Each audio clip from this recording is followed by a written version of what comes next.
Sejam bem-vindos a mais um episódio do Café com Tony. Hoje aqui, direto da Câmara dos Deputados, com o nosso deputado federal, Zé Trovão. Nosso convidado de hoje, aqui diretamente de onde as coisas acontecem, né, no Brasil, ou pelo menos deveriam acontecer. Então, seja muito bem-vindo, deputado. É um prazer estar falando contigo aqui hoje. Tamo juntos. Gente, esse episódio e esse podcast é um oferecimento dos nossos patrocinadores 3S Tecnologia, Truque Pague e Tipler. Mais tarde nós vamos falar um pouquinho sobre os produtos aqui, sem fazer muita propaganda. Não sei se o deputado pode participar de alguma coisa, ter propaganda. Aí nós vamos falar. Beleza? Zé Trovão, a gente começa sempre esse podcast com uma pergunta difícil antes de tu se apresentar. E a pergunta é: por que é tão difícil o transporte no Brasil? Falta compreensão, falta união e falta entendimento. A categoria precisa entender que se todos não estiverem falando a mesma língua, se todos não estiverem unidos pelo mesmo propósito, cada um vai buscar a sardinha do seu pirão. E se cada um ficar buscando sardinha pro seu pirão, a coisa não vai funcionar. O transporte, ele é a excelência da humanidade. Eu sempre digo que se caminhoneiro fosse estudado, ele teria que ter pelo menos umas 40 faculdades. Uhum. Porque para ser mestre, doutor, os caras fazem um monte, né? Para ser caminhoneiro, tinha que fazer umas 40 faculdades. Os caras já nasceram com dom para ser um profissional da estrada, para levar a riqueza do Brasil. Faz isso com amor. Não tem um caminhoneiro na estrada. Hoje já até tem um pouco, né? Daquela galera que veio pro transporte porque quer ganhar dinheiro, não quer ficar dentro da empresa. Mas se a gente for ver o transporte de cargas de todo o tempo nacional, são de pessoas apaixonadas pelo que faz. Mas falta isso. Falta entendimento, falta compreensão. Tu acha que a paixão pelo caminhão acabou? Para a nova geração, eu acho que nunca existiu. Vieram mais pela oportunidade de viajar ao Brasil, conhecer o Brasil e ganhar um pouco, talvez, melhor do que se ele fosse trabalhar no chão de uma fábrica. E eu estou falando isso de maneira dolorosa, porque você vê hoje que a cada 10 profissionais de estrada, pelo menos 3 são desqualificados. São pessoas que não deveriam estar atrás de um volante de um caminhão, que não deveriam sentar atrás de um volante de um rodotrem, que tem 80 mil quilos bruto ali e que pode tirar uma vida com piscar de olhos. Então é bem complicado, mas ainda é possível mudar essa história. A paixão pelo transporte, com a profissionalização do transporte, com a responsabilidade do transporte. Eu acho que essas três teses, elas precisam estar sempre bem explícitas ali para as pessoas entenderem o que é ser caminhoneiro. Esse caminho para essa mudança, tu enxerga nesses 3 pontos que você falou aí? Eu acho que sim, a gente tem que ter essa visão, né? Se não houver compreensão do transporte, o que é transportar? Primeira coisa é compreender o que é transportar. Quem não consegue compreender o que é transportar, não consegue transportar. Por que você, um empresário de sucesso, que na nossa conversa me disse que a tua empresa hoje tem mais de 50 caminhões, chegou onde você chegou? Porque você compreendeu o transporte. Uhum. Você entendeu o caminho que você deveria seguir. Você entendeu o que você pode e o que você não pode fazer dentro do transporte. Porque o transporte, entre a linha do acerto e a linha do erro, eu costumo dizer que só tem a faixa do meio. É muito fácil. Então você tem que ter essa compreensão. E se você não tiver a união, que ela é importantíssima de todo o setor, para compreender as necessidades daquilo que você tem que dizer, olha, tá errado. Hoje o que nós estamos fazendo aqui é um negócio magnífico, uma audiência pública para tratar de um assunto que é muito importante e que não foi sequer perguntado para mim. Não foi sequer perguntado para os caminhoneiros na estrada. A lei das 11 horas. As maiores maluquices. E se a gente não se unir, todos, e quando eu digo todos, são todos, empregado, patrão e também o autônomo, que é o seu próprio patrão. Uhum. Né? Se todos não estiverem unidos pela mesma ideia, dizer assim, olha, peraí, isso aí vai prejudicar a gente, isso aqui pode criar um problema para o Brasil. Olha, do jeito que está aqui o transporte não dá. Olha, esse frete que a gente está levando aqui hoje não paga a custa. Olha, não dá para comprar esse pneu porque esse pneu está custando muito caro. Quando eu barrei aqui a lei de colocar impostos sobre impostos dos pneus importados, que ia de 16% para 37%, eu enfrentei no peito do osso praticamente sozinho. Nós fizemos uma audiência pública onde eu tive que, assim, esculhambar com todo mundo e dizer o seguinte: quem vocês acham que vocês são? Ah, vocês querem equiparar o preço do pneu aumentando o pneu mais barato. Por que você não diminui o preço do mais caro? Porque não diminui a carga tributária do pneu nacional. Exatamente. Né? Querem que a gente use o produto nacional, mas não querem nos dar condições para isso. E acaba com o pneu importado, o autônomo que já está hoje numa situação muito precária, né? Eu acho que a gente acompanha assim... O empresário, a empresa maior, ela vai se virando de um jeito ou de outro. Exato. Né? Ela vem no caminhão aqui, bota dinheiro com caixa ali, dá uma diminuída e continua a vida. Mas o autônomo que tem um caminhão, ele pagar R$1.000 acima de cada pneu que ele vai usar é muita coisa, né? Eu já digo que o caminhoneiro autônomo já não fatura para comprar o caminhão, para comprar o pneu. Ele já não fatura para isso. Então, por isso que quando ele compra em 10 vezes parcelado. Uhum. Você vê, ele compra, às vezes, 4 pneus pro cavalo ali, tração e truque do cavalo dele. Ele tem que parcelar em 10 vezes. Então, ele vai trabalhar 10 meses para pagar 4 pneus. Mas aí, nesse trajeto da vida dele, ele pode precisar de mais 2, pode precisar de mais 1. Ninguém usa pneu recapado, por exemplo, porque gosta. Uhum. Pneu recapado foi a maior dádiva da vida do caminhoneiro. Pô, eu posso ter um pneu com uma certa qualidade, com menor custo e que vai me atender. De alguma maneira, ele está me atendendo. É o melhor dos mundos? Não é. Eu já perdi, por exemplo, o pneu recapado na tração da carreta na primeira viagem, depois que ele saiu da recapadora. Porque ele passou por um processo, foi mal curado, alguma coisa deu errado no processo deles lá. Ah, não, mas os caras vão trocar. Não tem problema, mas o meu prejuízo está na estrada. Ele não vai levar para mim lá no Belém do Pará, que está a 3.650 quilômetros de Joinville, um pneu recapado para mim novamente. Eu tenho que dar um jeito de sair de lá ou comprar um pneu velho na borracharia, jogar no eixo da carreta e vir embora, porque eu preciso que os eixos todos estejam rodando. Então ninguém compra o pneu recapado porque quer, compra porque é a melhor opção.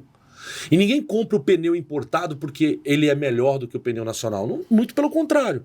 Compra porque ele é a melhor opção. Ele é o pneu possível, né? Ele é o pneu possível. É o pneu possível. Existe o possível e o desejável. O caminhão sempre vive no que é possível, nunca no que é desejável. Não existe um motorista de caminhão que vai dizer para mim que o sonho dele é continuar trabalhando com uma 1519. Mas muitos continuam trabalhando com uma 1519 porque nunca foi dado o direito dele de trocar aquele implemento com a realidade do pagamento. Não adianta falar, não, existe uma linha de crédito, como que é a linha de crédito mentirosa, né? Que serviu só para as grandes empresas e onde elas cresceram muito. Bom, posso falar aqui de várias delas, mas talvez seria desagradável citar o nome. Mas nós temos a empresa do Sul que comprou 800 caminhões num dia só, usando a linha de crédito, que era para todo o transporte. Aí você fala, mas por que o autônomo não comprou? Porque ele não consegue pagar a prestação. Ele não vai comprar um caminhão com uma prestação de 15, 20 mil reais por mês. Porque ele não vai pagar essa prestação. Ele vai conseguir pagar uns 5 mil reais por mês e olhe lá. E mesmo assim ele ainda vai pagar a prestação, o seguro daquele caminhão. Ele tem que... É uma série de fatores que existe o custo prático, que é o custo mensal do caminhão. Existe o custo futuro. O custo futuro ninguém sabe o que vai ser. Pode ser um motor. Pode ser um motor completo, pode ser só uma parte diferencial. Tem muita coisa. Tem muita coisa. Então o caminho é muito estreito e muito extenso. E essa discussão tem que ser muito profunda. E hoje, pela primeira vez, o parlamento está ouvindo essa discussão, porque chegou um caminhoneiro aqui que disse, olha, quando vocês quiserem falar de transporte, me chamem. Hoje nós temos a bancada de um homem do transporte aqui, ou tem mais alguém? Não. Nós temos bons parlamentares que hoje atuam junto comigo. Atuam, mas que vem da área do transporte. Que vem da área do transporte sou eu. Caminhoneiro, raiz que começou o agro, por exemplo, tem uma centena de deputados, né? Oriundos do agro. Como é que funciona isso? O agro aqui ele tem a maior bancada. Ruralista, né? Ruralista. Hoje nós devemos ter aqui mais de 180 deputados que são ruralistas. São deputados que têm uma propriedade rural, que produz tanto proteína quanto a agricultura. Então, é uma bancada forte. Você pega a bancada da polícia, que é forte pra caramba. Você pega a bancada dos médicos, são bancadas grandes. Tem bancada dos médicos, Tem bancada dos médicos. Os médicos são organizados, né, Tia? São organizados. Esses acho que são os mais organizados do Brasil. Exatamente.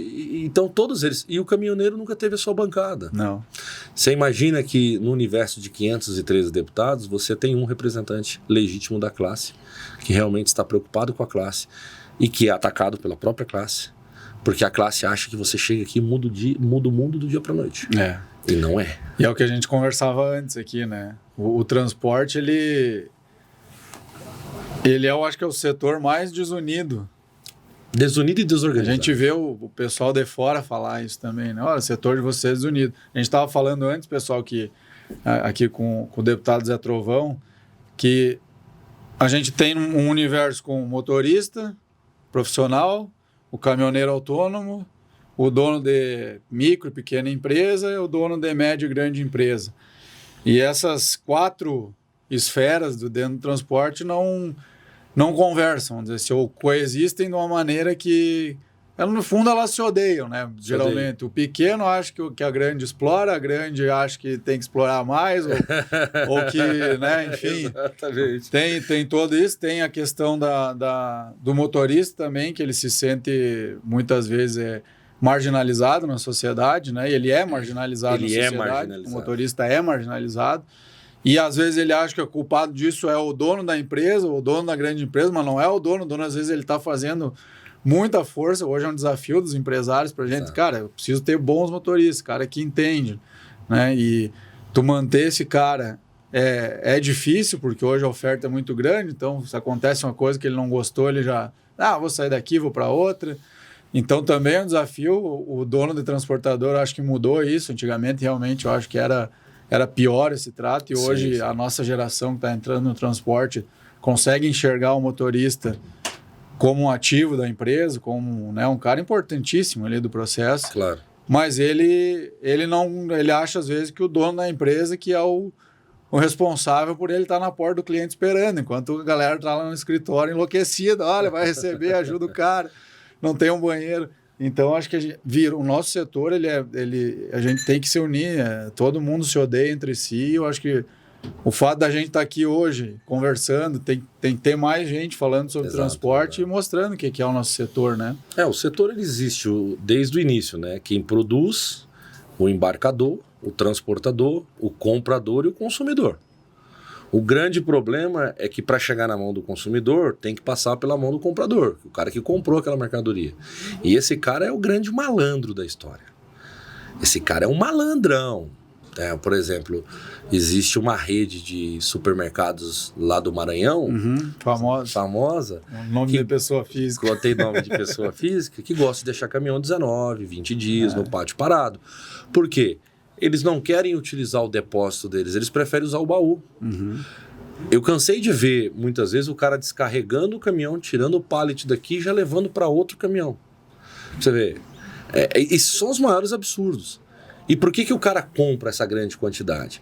Porque quanto maior a quantidade que ele compra, mais desconto ele tem na hora de negociação, na hora da negociação. Não é para você falar, cara, na época eu puxava muita fralda, né? Fazia a linha São Paulo ali no Maranhão, nesse cara aí, nessa rede aí. Cara, era as coisas mais absurdas. Você tinha que pagar propina pros caras pra você descarregar. Tu chegou a ficar quanto tempo lá já? Eu sempre fui um cara muito sortudo com eles, porque eu tomei o primeiro toco... Tu é alto também? Não, eu tomei o primeiro toco lá, fiquei 8 dias. Aí 8 dias? Nesses 8 dias eu fiz... 8 dias é sorte. É sorte. Não, muita sorte. O momento de sorte do cara é chegar e ficar 8 dias lá, porque quando o toco é toco pesado. E aí nesses 8 dias eu fiz bons amigos. E aí você vê o tamanho da corrupção que tem, inclusive, na hora de você carregar e descarregar. Entendeu? Você tem que pagar pro cara te adiantar a tua nota e você entrar para descarregar. É até um erro falar isso aqui, né? Mas o que e não é só lá, né? Você tá tirando o direito do cara descarregar mais rápido. Mas a verdade é que isso é um crime, isso não pode acontecer. A gente se obriga a entrar e fazer. Então, assim, o cara tá reclamando às vezes do cara que tá empregando ele, que tá dando serviço para ele, mas ele tá esquecendo que a culpa não é do cara. Não é do cara. Não. E existe um apanhado nesse meio tempo. Existe a boa empresa, a má empresa.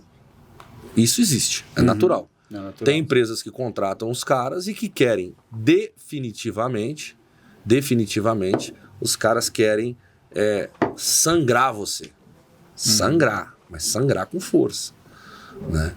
Eu sempre fui da comissão, nunca gostei de salário. Né?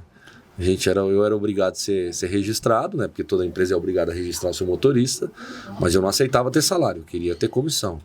Então, minha comissão grandiosa era 14%, quando na época eu trabalhava no 30 metros. É uma boa, hein? 14% no 30 metros. No 30 metros. É. Mas é uma comissão que você acha que é muito boa, mas se você não faturar, você não ganha. E o 30 metros, cara, por exemplo, eu que trabalhava com gamela, que são carretas rebaixadas, baú rebaixado, que são as carretas 6 eixos, você chega no Nordeste, você só tem uma coisa para transportar. Ou você transporta ar-condicionado que vem de Manaus, quando você está na região do Pará, ou quando você está na região do Pernambuco, Paraíba, você vai, ou Alagoas, você vai para o isopor, para puxar as bandejinhas de isopor. Puxei muito, inclusive em Alagoas era o lugar de ir lá e carregar, ou você volta vazio.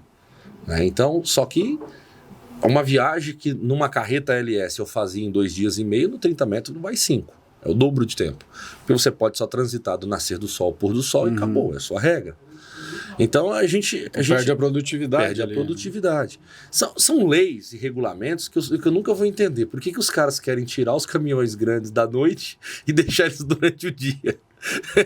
Eu acho não que entender, né? É verdade. Eu burlava bastante essa lei, viu? Sim. Esperava o guarda dormir. Para quem está nos assistindo, que chegou agora no transporte, depois da 00:59, se você achar um guarda em cima da pista, ele é um herói, viu? Normalmente eles estão tirando o Se chininho. tiver chovendo aí. Eu esperava eles dormir e tocava, cara, para adiantar um pouco a viagem. Porque você sabe, um 30 metros na estrada durante o dia, meu irmão. Para você fazer 500 quilômetros, você tem que ser o MacGyver, tem que fazer melhor, você tem que fazer cagada pra caralho. Então é foda. E vai ultrapassar alguém, né? Tu faz a tranqueira com 30 metros e ainda se tu precisa ultrapassar alguém, só em pista dupla, Só né? em Pista pista simples não tem como. A gente dava Tem um jeito. sempre tem um jeitinho. A gente dava um jeito, né? Como dizia um amigo meu, a direita é seu lugar dos dois lados, né? E a faixa do meio é sempre a principal. Essa aqui é a principal, essa aqui deixa para quem anda. Mas tu vê que esse é um ponto importante, né? Tu trabalhava na comissão 14% no 30 metros, né? E hoje no Brasil, legalmente, existe pouca procedência jurídica, pouca jurisprudência que permite o comissionamento, né? Exatamente. Inclusive, eu acho que nem pode legalmente tu comissionar. Existe a súmula 340, acho que teve uma decisão do STF aí que... É por isso que as empresas têm que registrar e colocar em carteira que você ganha. Né? Tu vai ter que acertar, como dizer, tu ganha 12%, que é a comissão padrão hoje do mercado. Tu ganha 12%, mas eu vou ter que botar na tua carteira lá salário, diárias, horas, não sei o quê. Salário de 2.700. Vai somar as horas. 2.700 e pouco, R$72, dependendo de que tem estado que é 72 a diária, tem estado que é 65 a diária do caminhoneiro. Coloca tudo aquilo ali para inglês ver, que você nunca vê aquele dinheiro. Até porque se vê, o cara morre de fome, né? A gente... Cara, o grande problema do Brasil é esse. É querer inventar regra para produzir. Cara, a produção é algo liberal. Você tem que deixar o mercado aberto. Quem quer trabalhar na comissão, quem quer trabalhar assalariado, quem quer ter carteira registrada, quem não quer... Cara, a carteira registrada é a maior criminalidade contra a vida do cidadão. Eu bato muito nisso. Se nós extinguíssemos o CLT, o povo brasileiro ia ser feliz. Você paga um salário de 2.500 para um funcionário, você gasta pelo menos R$1.000. Pelo menos R$1.000 a mais. Dinheiro que supostamente é dele lá num fundo de garantia, que ele vai receber no final. Mas que, na verdade, quando chega na hora dele receber aquele dinheiro, ele tem que explicar o porquê que ele quer tirar um direito que é dele. Se não for para comprar uma casa, se não for para fazer uma coisa ou outra, você não consegue fazer. A gente deveria extinguir a CLT do Brasil. Quem quiser registrar, registra. Quem não quiser, se ter o direito de ser. Aí o cara, mas você pode fazer o contrato lá como autônomo. como é que eu vou fazer um contrato de um autônomo? Primeiro que para eu fazer eu tenho que colocar como se ele estivesse alugando o caminhão de mim. A partir do momento que eu assino um contrato com esse cara que ele está alugando o meu caminhão, e ele olhar pra minha cara e dizer assim, então beleza, agora eu tô com o contrato assinado e não quero mais transportar o que você transporta, eu vou buscar outra coisa. Eu vou ter que quebrar viajar o dia que eu quiser. Exatamente, eu vou ter que quebrar o contrato com esse cara. Pra eu quebrar o contrato com esse cara, eu vou pagar ou uma multa pra ele, porque ninguém faz, o contrato tem que ser bem feito. Então, eles criaram mecanismos que é pra atrapalhar a vida das pessoas, não pra beneficiar. O sistema mais bonito de se trabalhar nos Estados Unidos, por exemplo, o cara sabe quanto um caminhoneiro ganha nos Estados Unidos? 30% do valor bruto do frete. É mesmo? 30%. Porra. E lá o cara segue uma série de regras. Vocês estão nos assistindo, vocês acham que no Brasil é problema seguir a lei das 11 horas, que eu também acho que está errado? Lá é mais rigoroso. Lá é mais rigoroso. Bem mais rigoroso. Europa também acho que é. Né? Só que lá é mais rigoroso e mais flexível ao mesmo tempo. Porque nos Estados Unidos você tem 14 horas diárias, 72 horas semanais e depois você tem que cumprir 37 parados. E lá ninguém reclama. Mas sabe por que o cara não reclama? Porque o cara tá ganhando dinheiro, cara. Hoje, na atual fase dos Estados Unidos, tá uma merda pra você ter caminhão. Mas tá muito bom pra quem tem o seu caminhão trabalhando. Quem tem o seu caminhão tá legal, porque o mercado aqueceu, tá voltando a ter um pouco mais de carga, passou por uma recessão muito grande com o Biden. E no Brasil, as pessoas não enxergam isso, de como funciona lá e como funciona aqui, e que, na verdade, as regras existem e têm que existir. O que a gente não pode criar são regras fora da realidade de cada país. Os Estados Unidos te dá condições para ficar 37 horas parado num pátio de um posto para cumprir a sua tabela da semanal. O Brasil não te dá essa não condição. Tem lugar para todo mundo. Não tem lugar. Você vai na Anguera ali em São Paulo. Exatamente. Depois das 8 é fila no acostamento de caminhão parado fazendo descanso. Exatamente. Nos Estados Unidos, a cada 50 quilômetros você vai achar um ponto de parada. A cada 100 quilômetros você vai achar um ponto de parada. Tem região que você vai encontrar um ponto de parada a cada 30 quilômetros. É por região. Mas você vai ter condições de parar. O Paulo Landim mostra bastante essa realidade, né? E também velocidade média lá também é maior, cara. Bem maior, mas lá pode correr. Lá não é pista dupla, lá é pista quádrupla. Quádrupla. Eu falo quádrupla. Qualquer pista nos Estados Unidos, a mais simples do mundo, ela tem no mínimo 3 faixas. Mas normalmente as grandes rodovias são 4 faixas, tem lugar que é 5 faixas. É outra realidade. Mas é uma realidade que o Brasil tem que copiar um pouco do que é possível e do que é necessário. A gente com um país que não cuida da sua economia, a gente não vai ter condições de investimentos futuros. Eu estava hoje, inclusive vou falar sobre isso hoje ali na minha fala no plenário. O Brasil vai entregar em 2027 um endividamento público de 93% do PIB nacional. Vai sobrar 7% para investimento, amigo. Como é que você vai investir num país desse? É a matemática simples. Você vai comprar uma empresa, você vai abrir uma empresa no Brasil, sabendo que o custo a cada R$100 é de 93. E você vai ter que arcar com isso, vai te sobrar R$7 para você pagar água, luz, funcionário, férias, 13º, não fecha conta. O país vai estar quebrado em 2027. Mas tu não acha que é uma estratégia deles agora? Do governo atual? Eu estava pensando sobre isso hoje. Selic nas alturas, a economia travada do jeito que está, que podem divulgar o que quiser. Quem está no mercado está vendo que a economia está... 9 trilhões. Ela está parando, né?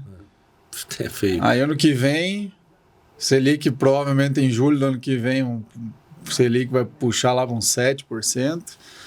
E ano eleitoral vai estar... bom a economia, vai estar bombando. Eu digo que a gente vai chegar...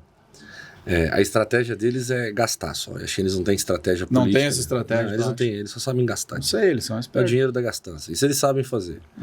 O cara tá vendo que o Brasil hoje tá endividado de maneira gigantesca e nós vamos chegar a 93% do PIB em endividamento. E eles não têm coragem de dizer, olha, tem que cortar gasto.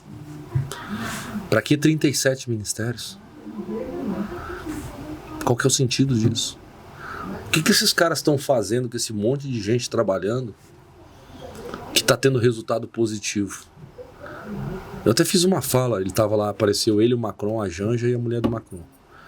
Eu disse, meu Deus do céu, cara, se tivesse vindo alguma coisa desse país aí, a única coisa que pode estar vindo de lá é um neto e um chifre. Entendeu? Mais nada. É foda. É complicado, cara. É complicado. E a gente tá levando isso de uma maneira que os caras não estão entendendo. E o Congresso é omisso pra caramba. Falei pra você ali, repito, isso aqui tinha que ser fechado. Pode fechar isso aqui. Pode demitir esses deputados e senadores aqui. Pode mandar embora pra casa, cara. Isso aqui foi feito pra dar errado. Isso aqui já foi feito pra dar errado. Primeiro que o Congresso Nacional não consegue seguir o seu próprio rito regimental.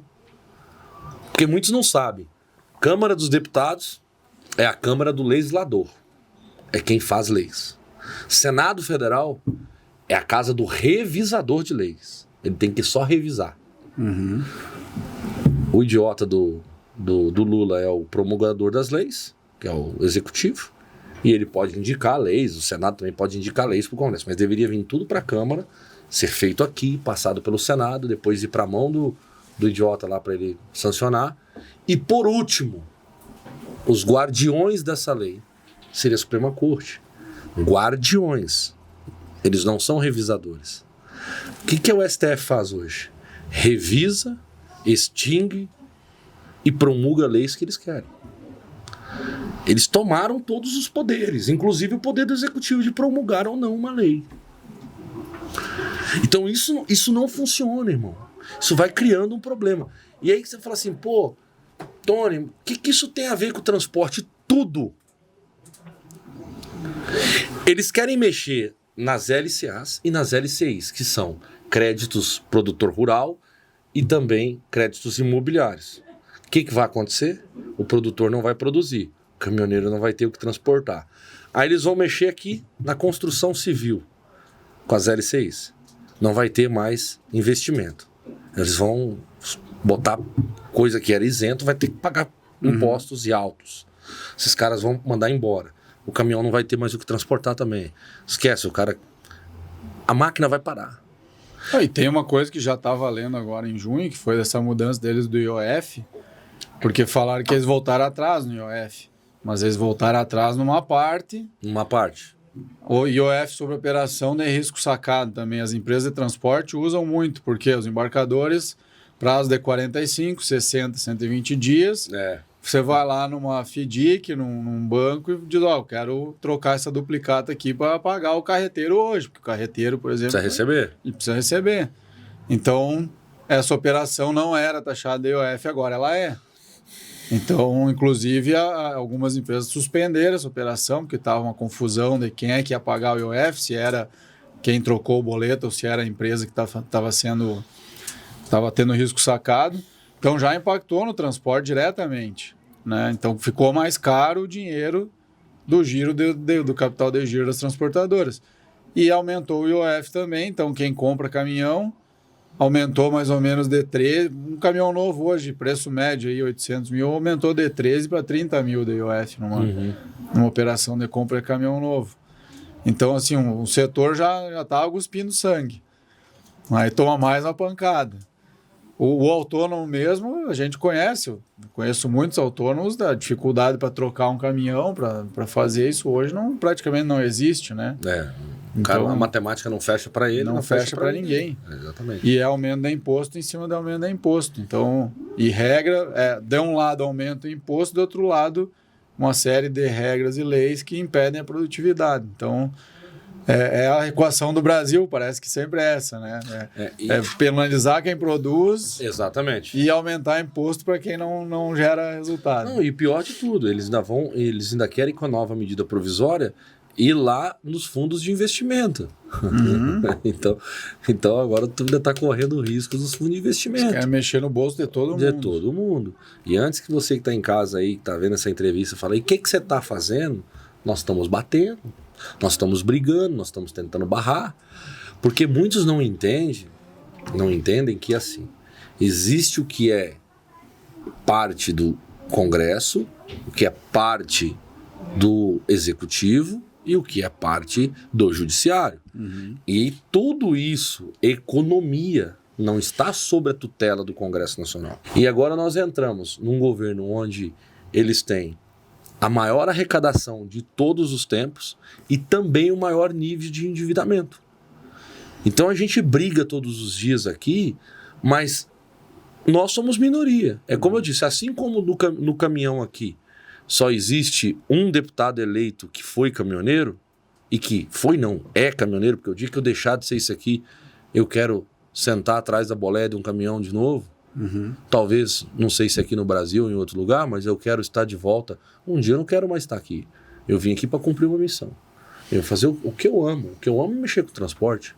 O que eu amo é estar do lado de um caminhão, mexendo no caminhão, viajando no caminhão. Isso é bom demais, liberdade. Então, assim... Tem uma parte boa, né, cara? Tem. Sentar e dirigir ali. Cara, eu brinco com os motoristas na empresa. Cara, tua vida não é tão ruim assim, porque da porta para fora do caminhão é foda. Mas... o trato com pessoa, o toco no pátio. Mas aquele agora, dentro da cabina ali, viajando, gostoso. Quando você entra, você pega o tecladinho da Autotrack e clica lá, início de viagem, fecha a tua porta, coloca teu som baixinho, né? Porque o profissional anda com som baixo, som né? Baixo. Pra escutar até a arruela lá atrás se cair. Cara, ali é um momento de liberdade. Ali é bonito. Você fala com quem você quiser. Você responde quem você quiser. Ou não responde. Ou não responde. Isso é liberdade. Se alguém falar mais grosso com você, você só olha pro cara e fala assim, você já viu o tamanho do meu caminhão? É brincadeira da parte. Mas a verdade é essa, é um momento de liberdade do cara. E a gente tá aqui justamente e é minoria. E assim também é a minoria para trabalhar em cima de barrar essas loucuras que ataca todos os dias o transporte de carga. Porque eu digo sempre o seguinte, uma coisa que é visível. As grandes transportadoras, e me desculpe, eu não tenho nada contra elas sempre buscaram ter o monopólio do transporte. E muitas conseguiram.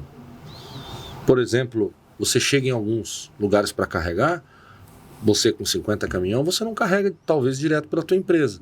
Quando sai o manifesto lá, aparece o nome de uma outra empresa que é a que está sendo o atravessador daquele frete. E esse monopólio me preocupa muito qual é a intenção dele. Como eu disse para você, eu acho que o mercado tem que ser livre. Todo mundo tem que ter o direito de carregar seu frete próprio e decidir se ele quer ou não quer manifestar. Não, eu não quero manifestar. Então, você fala com a empresa YZ, PK ali, qualquer uma que você queira, eles vão te passar isso aqui e vão manifestar para você e eles vão te cobrar por isso. Não, eu quero manifestar, eu quero fazer todo o processo. Como eu disse, foi a primeira lei que eu aprovei aqui, foi a lei de dar a autonomia para o caminhoneiro escolher qual seguradora ele quer trabalhar.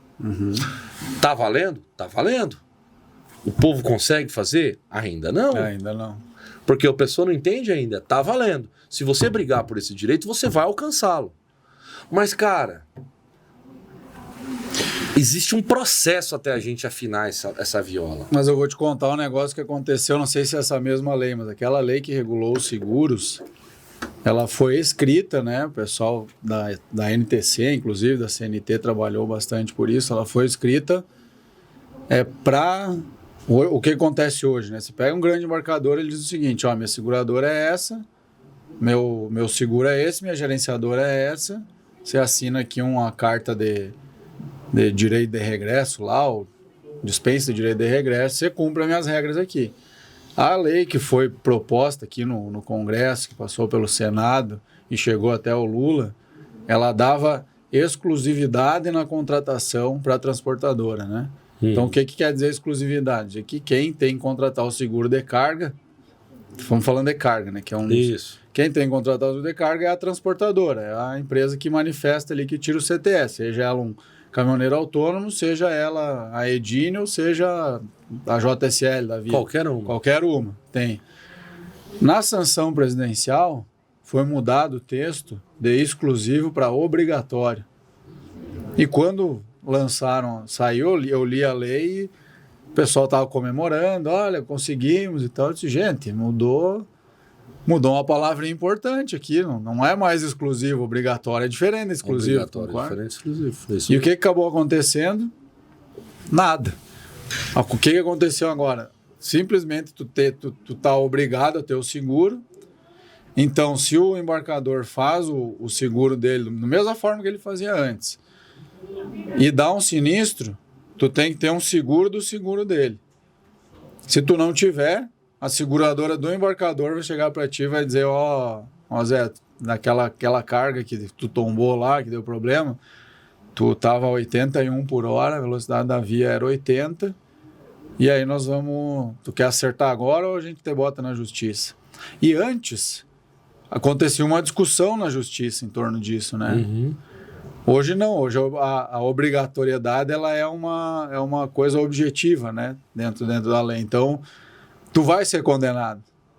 Não vai ter muita discussão no processo. A seguradora, resumindo, a ópera ficou bom para a indústria novamente, bom para o embarcador e para a gente... E péssimo para o transportador. Péssimo para o transportador, porque tu tem que ter um seguro do seguro e tu não ganhou aquela liberdade, por exemplo, de dizer, olha, beleza, eu vou contratar aqui, eu vou fazer o teu transporte, mas o meu seguro está aqui, ele cobra a tua carga, minha gerenciadora vai ser a gerenciadora B, não vai ser a tua gerenciadora A. E beleza, isso não aconteceu. Que essa era a ideia. Essa era a ideia. Mas por que isso não aconteceu? Eu acredito que tem muito a ver com o que a gente falou antes da falta de força do nosso setor dentro do transporte, né? Aqui o lobby é pesado. Quando nós fomos trabalhar o projeto de lei aqui, cara, eu enfrentei um exército contra. Uhum. Várias. Anfávia, vários eram contra. CNI, os caras eram tudo contra. Não pode, não sei o quê.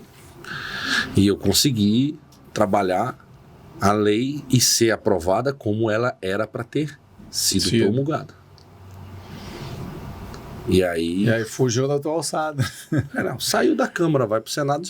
É isso que eu falo para você.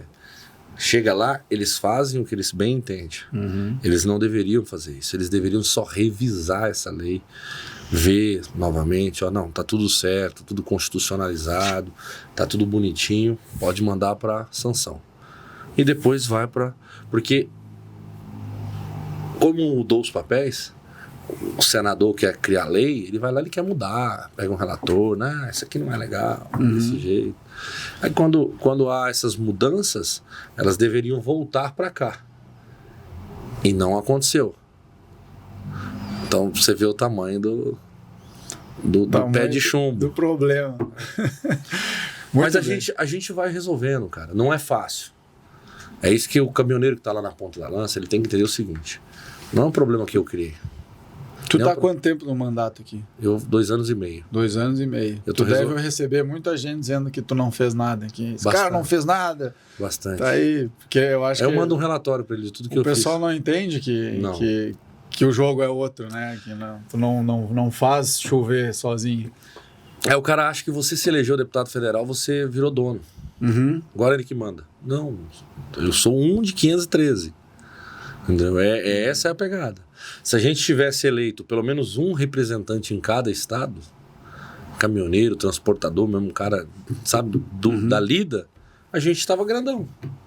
Porque a discussão ia ser feita em cima disso. Claro. Eu hoje cuido sozinho de 2 frentes parlamentares que trata do transportador autônomo e das cooperativas. Que foi uma grande salvação para o transportador autônomo, foi as cooperativas de carga. Uhum. Se não fosse eu fui cooperado. Né? Então eu puxava cargas na época da empresa lá de Joinville e eu era da Coopercargo. Não da Coopercarga, né? Que são 2, Coopercargo e a Coopercargo.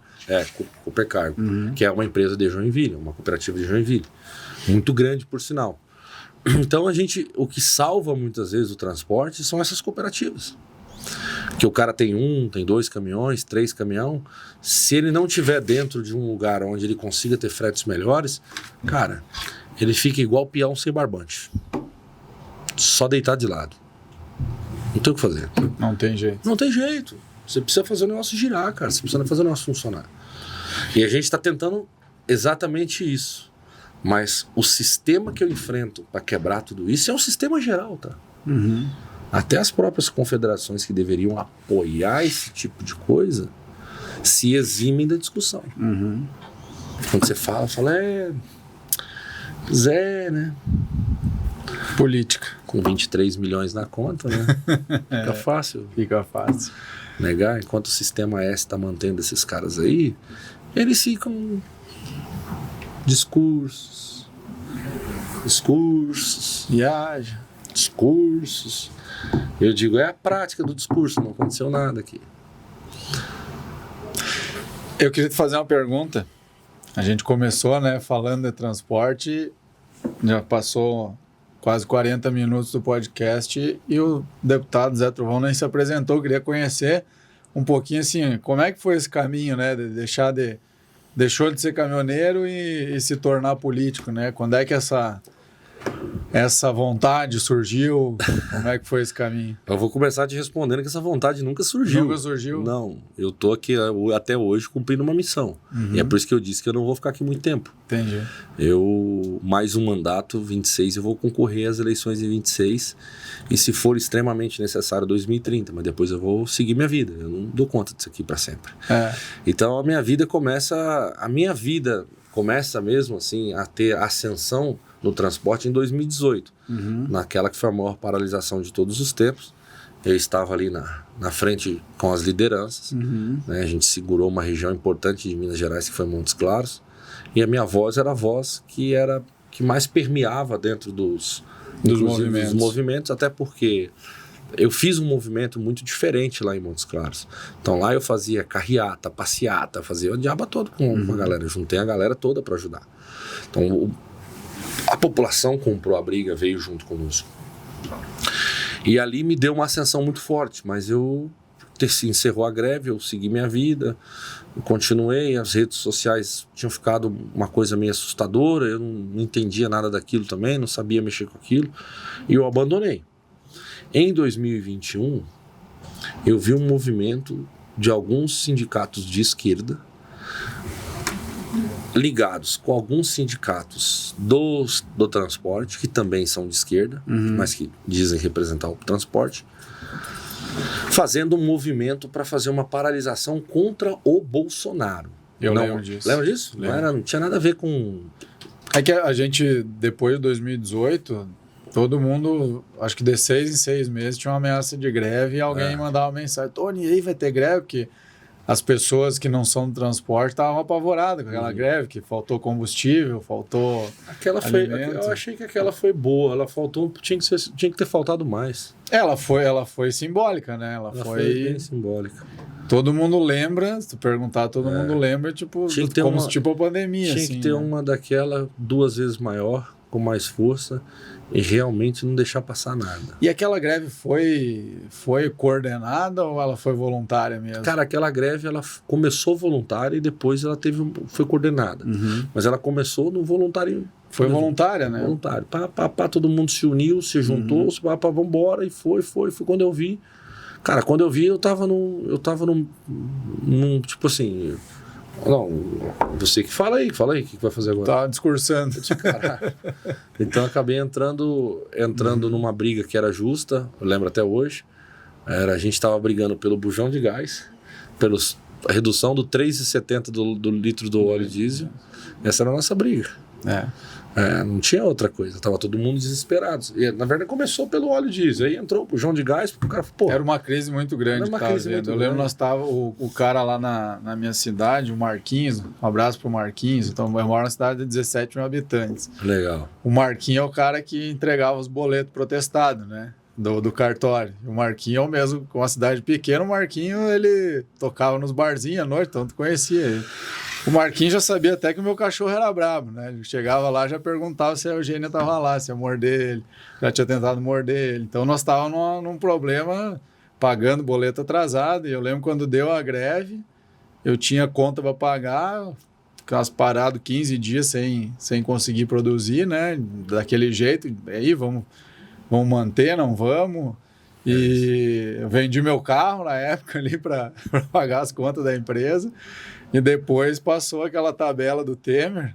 Aquela tabela. Que foi assim, sinceramente, para mim foi uma bênção. Não, tá? foi a salvação. Para mim foi. Na verdade, embora eu sou a favor do livre mercado, tal, naquele momento, assim, foi foi um suspiro, porque aquela tabela ela passou meio sem ninguém perceber, né? Sem ninguém Acho que alguém perceber. fez uma conta lá, alcançou pro Temer e disse, olha, isso aqui é a tabela. Aquilo foi tão louco que eu fazia a linha de Malé, no Paraná, eu vinha com papel toalha da Dueto, e descarregava na Bahia, e carregava lá na Bahia, ali na 324, eu carregava a placa de gesso, que vinha para eu mandar ou para Votuporanga, alguma região, para depois ir para Três Lagoas carregar a celulose.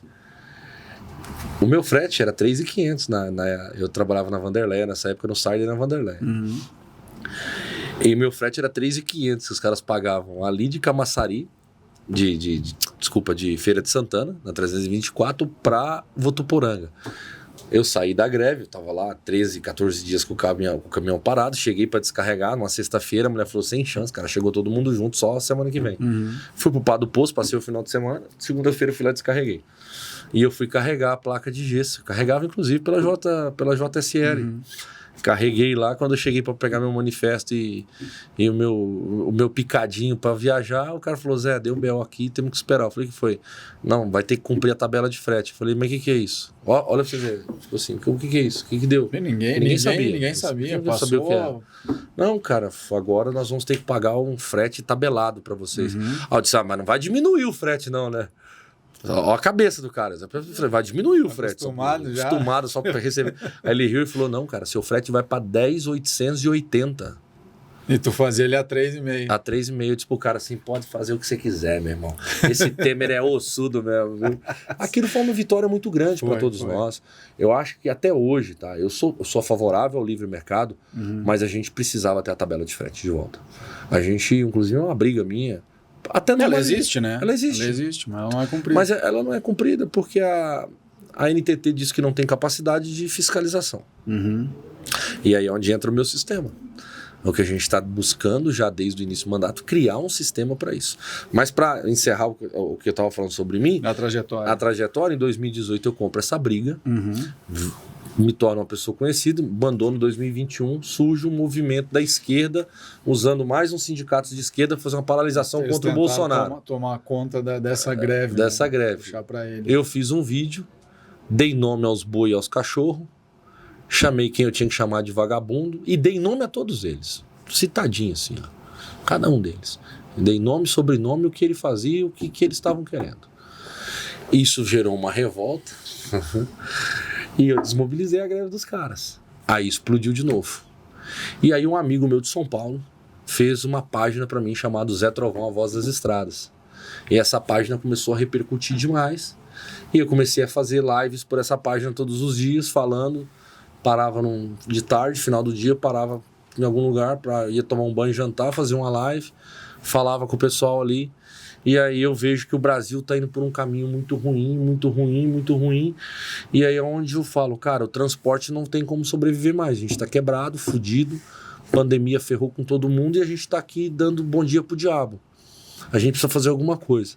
Aí eu me reúno com 4 amigos meus em Joinville pra gente tomar uma decisão de uma paralisação real aí, agora uma paralisação mesmo. E aí a gente ia começar, como sempre foi as nossas trajetórias, quando for para falar disso, visitar estado por estado, chamar lideranças, trocar ideia, falar, cara, é isso aqui, pra gente voltar a fazer uma coisa organizada, porque daí não é tipo assim, ó, a gente não quer atacar o governo Bolsonaro, porque até então, tipo assim, o governo Bolsonaro é o governo que eu apoiei, que eu pedi voto, mas a gente entendia que tinha muita coisa que tinha que ser feita, que não estava sendo feita, não por culpa dele, mas porque o Brasil estava mal. Sim. E o STF pressionando, fazendo as suas cagadas. Aí, nessa reunião, eu falo pros caras, velho, esquece. O problema nosso tá dentro da Suprema Corte Brasileira. Como assim? Eu falei, cara, pra você ver, a própria tabela de frete, se o STF quisesse, através de uma canetada, eles já tinham colocado ordem no galinheiro. Porque era muito simples. O frete tem que ser pago tabelado na conta de quem vai transportar. E acabou. E aí virou essa discussão e começou. Então vamos fazer um movimento contra esses caras do STF. E aí começa o movimento contra o Alexandre de Moraes pelos ataques que ele está fazendo à democracia. E aí eu falei para os caras, olha, ou a gente defende a família brasileira, ou a gente não vai ter família brasileira para a gente transportar para eles mais. Porque se continuar do jeito que está, eles vão quebrar o país. Eles vão ferrar com a vida de todo mundo e nós estamos enrolados. E aí, cara, surge toda essa loucura. O Alexandre de Moraes manda a Polícia Federal na minha casa para me prender. Primeiro eu fui para um depoimento, aí eu vazei do Brasil porque eu tinha medo que o movimento esfriasse. Fiquei fora do Brasil, gravando os vídeos e conversando com as lideranças, orientando como a gente ia fazer. Deu super certo o movimento do 7 de setembro, todo mundo comprou a briga. Aí depois veio aquele momento trágico do Brasil, né? Não resolveu, vamos liberar por conta, foi um pedido que aconteceu. Pois é, tu sabe que eu estava pesquisando sobre você hoje, abri a Wikipédia ali, na Wikipédia diz que tu foi um dos líderes do movimento antidemocrático de 7 de setembro de 21. Inclusive eu fui indiciado. O que é um movimento antidemocrático? Eu queria saber o que é. O que é? Eu vou te explicar. Eu chegar para você e falar assim, ô Tony, você é feio. É antidemocrático. É antidemocrático. Ô Tony, você não tá fazendo o que é certo, hein, Tony? A sua empresa tá transportando os negócios ali, tá fora do padrão, hein, cara? Ô Tony, você viu que teus caminhão tá com o pneu careca, Tony? Isso é ser antidemocrático. Mas eu tava falando isso pro ministro da Suprema Corte. Isso que é ser antidemocrático. Se eu falar pro Tony, disse pra ele que ele era porque ele tava sendo bandido, que ele tava rasgando a Constituição, que ele tava cometendo crimes contra o Brasil. Que ele tava tentando quebrar um país por conta de uma briga com o presidente. E aí eu disse, esse cara tem que sair do poder, pô. Dizer que, vamos abrir um processo de impeachment contra ele é ser antidemocrático. Antidemocrático seria se eu falasse, vamos botar uma bala na cabeça dele, né? Mas eu não disse isso, eu disse, vamos ter que abrir um processo de impeachment contra os caras. Então, ali foi onde se tornou tudo isso. E eu depois volto. Aí vem a eleição. Volto pro Brasil, fico preso. Fiquei 51 dias no presídio, lá de Joinville, da minha cidade. E depois de tudo isso, eu saio e aí o presidente Bolsonaro, o presidente Valdemar e a minha querida amiga Carla Zambelli me chamaram, me convidaram para ser candidato a deputado federal. E eu comprei essa briga aí. Fui eleito sem rede social, sem poder dar entrevista e ainda usando tornozeleira eletrônica. Foi uma eleição difícil, mas deu certo. Deu certo. Mas eu acho que quanto mais eles tentam calar a direita, mais ela fica forte, né, politicamente. A direita, ela é exatamente a medusa. Toda vez que você cortar uma cabeça, nasce 3 no lugar. Não adianta. Eles não vão conseguir. Porque nós, da direita, nós pensamos, nós não temos políticos de estimação, nós temos opiniões e valores que são intocáveis. Então nós vamos conseguir subsistir, mesmo eles fazendo tudo isso. E a esquerda? A esquerda está acabando. O Lula acabou com a esquerda. Ele não ganha mais eleição presidencial. Já tomou uma lavada nas eleições municipais para prefeito, vereador em todo o país. Vai tomar outra burdoada agora, Senado, Câmara, governos dos estados e presidência da República. Eles estão sendo extintos naturalmente. Então a gente está conseguindo fazer um movimento onde a gente vai construir um novo cenário político para que a gente coloque dentro da normalidade tudo aquilo que se tornou anormal no país. E o mais perigoso, e isso é o que reflete na nossa categoria, é que produzir e transportar no Brasil hoje parece ser crime. Só falta virar crime, né? Para a gente concluir aqui, deputado, eu queria perguntar para ti, a gente falou um pouquinho, né, sobre esse assunto, mas nós estamos indo agora, né, para a audiência pública sobre a questão das 11 horas. Qual é a perspectiva nesse assunto? O que tu pensa sobre isso? Tem que cumprir às 11? Tem que fracionar? O que tu acredita que é o melhor modelo aí? O que vai ser proposto nesse momento? Cara, primeiro que eu acho que nós deveríamos ampliar. O Brasil deveria trabalhar sobre o sistema 14 horas diárias com 10 horas de descanso. Ok? E as 14 horas deveriam ser fracionadas. Essa é a primeira coisa que eu penso. O cara poder andar 8 horas ininterruptas e depois ele ter mais 6 horas que ele pode trafegar fazendo as paradas obrigatórias e o tempo natural. Dependendo do trecho que ele está. Então. Dependendo do trecho que ele está. Ponto final. A lei das 11 horas, cumprimento geral da lei das 11 horas, eu sou completamente contra. Acho que ela não pode ser do jeito que ela está implementada. Do jeito que ela está implementada, ela está desrespeitando todo o setor logístico do Brasil. Porque o setor logístico do Brasil não consegue, de maneira nenhuma, conciliar a sua agenda com esta lei. Com esta determinação. Porque a lei, na verdade, a lei que existe, que deveria ser respeitada, é a lei atual. 11 horas de trabalho, fracionado o descanso, está tudo certo. Então, acho que a gente tem que tentar mudar isso e colocar isso de uma maneira mais ampla e mais tranquila para que exista liberdade de quem está trabalhando. Olha, quem é CLT, a gente vai tratar como CLT. E aí cada empresa determina o seu próprio interesse. São 8 horas ininterruptas, o cara tem direito a 2 horas, 3 horas extras, 4 horas extras por dia, essa era uma determinação deles, e mais o período que ele faz a intercorrência. E depois o descanso que tem que existir. Eu acho que o descanso tem que ser obrigatório. Tem que ter o descanso, senão você cria um sistema que pode criar um problema maior ainda. Mas antes de se criar uma lei no Brasil, tem que se criar estrutura para essa lei. Aonde o caminhoneiro vai ficar? E como é que vai... Tu falou que tu é a favor da comissão, né? Sou. E a comissão, junto com as horas, como é que tu enxerga isso? Como viabilizar isso, né? O cara é comissionado, mas aí ele vai ter a mesma regulamentação ali das 14 horas. É isso que tu pensa, assim? Não. A comissão eu acho que é um direito, aí a liberdade de escolha. Eu acho que isso é um direito econômico. Eu quero trabalhar na comissão, eu sei que eu tenho que descansar 10 horas, 11, 12 horas por dia. Só que não da maneira que está hoje.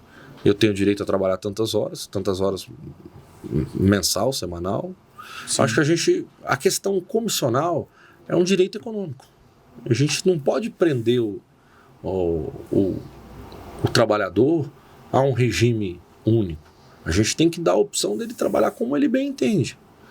Se ele achar que ele tem que trabalhar por 8%, por 10%, por 12%, por 15%, por 20%, é um direito de escolha dele.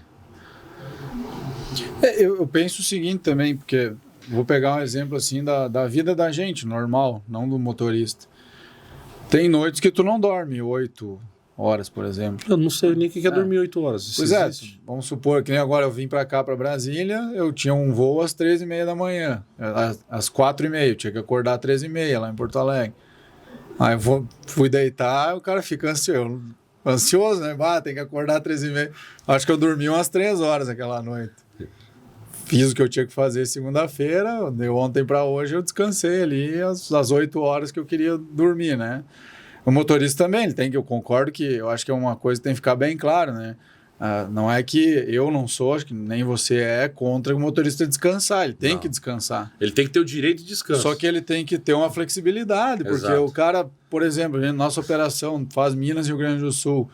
Às vezes o cara sai terça de Minas. Resumindo, gente, quando ele não tá de cabeça para cima, ele tá de cabeça para baixo. Rapaz, você só anda em montanha. É verdade. E aí o cara vem de Minas para o Rio Grande do Sul, qualquer intercorrência, qualquer fila que ele pegar, ele não vai conseguir descarregar na sexta.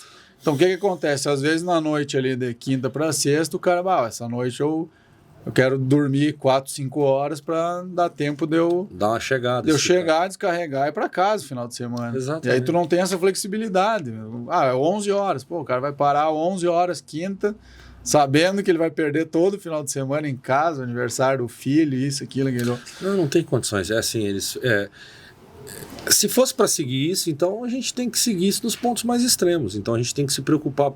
O médico não pode fazer plantão de 24 horas. Exatamente. A polícia não pode fazer plantão de 24 horas. Por quê? Qual que é a profissão mais perigosa? A de um motorista que dormiu 3 horas e está de boa para dirigir? Ou a de um médico que dormiu 3 horas apenas, pode estar... e a gente não sabe o que ele fez em outro, porque ele trabalha... O médico trabalha 24 horas nesse plantão. Mas nada impede ele de dar plantão em uma clínica particular, nada impede ele de ter o próprio negócio, de ter uma clínica própria. Exatamente. Então, pera lá, o que é mais perigoso? Dirigir um caminhão ou fazer uma cirurgia do coração? Nesse é o ponto. Então, é bem legal isso. A gente vai ter que parar todo o sistema e dizer o seguinte, olha, o Brasil só pode funcionar... Então vamos ser radical, pô. Vamos dizer o seguinte, tudo no Brasil só pode funcionar das 6 da manhã às 6 da tarde. 6 horas da tarde tem que estar todos os caminhões parados, todas as empresas fechadas, todas as padarias, mercados, farmácia, açougue, tudo tem que fechar às 6 horas. Porque a gente está levando exatamente para esse rumo. O transporte está sendo levado para esse rumo. Tem parada às 6 às 6. Se o transporte tem que seguir... Se existe uma alegação de segurança, a gente está esquecendo que a gente tem que assegurar também outras atividades e até mais delicadas, como eu acabei de exemplificar. Quer dizer que um policial militar que anda com uma 9mm na cintura, 24 horas acordado em um plantão, ele está apto a sacar daquela arma e decidir se aquele cara tem que ser alvejado ou só contido? Porque ele pode estar no momento de lucidez ou não. Ou não. A gente, entendeu? Então, assim, o peso da balança não está igual para todo mundo. E é por isso que eu falo. Só que o policial, você pode falar para ele o seguinte, você vai ter um plantão de 24 horas, mas ele tem base espalhada para tudo quanto é lugar para ele parar a viatura dele lá e dormir no alojamento. O caminhoneiro não tem isso. Não tem isso. O caminhoneiro sequer tem um banheiro limpo para usar, pô. Quando tem que recorrer às grandes redes. Não vou fazer campanha para nenhuma delas aqui. E pagar 15, 20 para tomar um banho. Ou abastecer no mínimo 300 litros. Os absurdos. Então, assim, não é que eu sou contra o cara pagar para ele tomar banho. Não é que eu sou contra para ele pagar para utilizar aquilo ali. Eu acho que tem que pagar mesmo. Até porque é assim... fora do país, em outros países, é tudo assim. Você paga para utilizar aquele serviço. Mas você tem que ter um serviço adequado para isso. E hoje a gente não tem. Não tem. Né? Fizeram ponto de parada lá em Palhoça, e aí os caras quiseram fazer uma propaganda gigantesca. Eu disse assim, 50 caminhões? Vocês demoraram 2 anos para entregar um ponto de parada de 50 caminhões? Que vocês pintaram a faixa no asfalto? Faça-me um favor, né? Isso eu acho que seria relativamente fácil de resolver se todas as concessões, por exemplo, de pedágio, porque as rodovias principais do Brasil são concedidas, né? Sim. Faz um aditivo no contrato lá e coloca que todos os pedágios têm que ter um ponto de parada junto. Mas, inclusive, é uma discussão minha. Tem que ser lei obrigatória. Tem o praça do pedágio, que não seja em cima, mas alguns quilômetros para frente, ou se der, na mesma ali, passou o pedágio. Cara, a gente deveria ter 150, 200 vagas para caminhões ali. Com certeza. Porque tem terrenos da União jogados fora, sem utilização nenhuma, que estão ali parados. Por que não fazer a unificação? Pedágio, a CCR ali, a concessionária, que seja qual ela for, com o seu ponto, com ambulância, com médico, a Polícia Federal.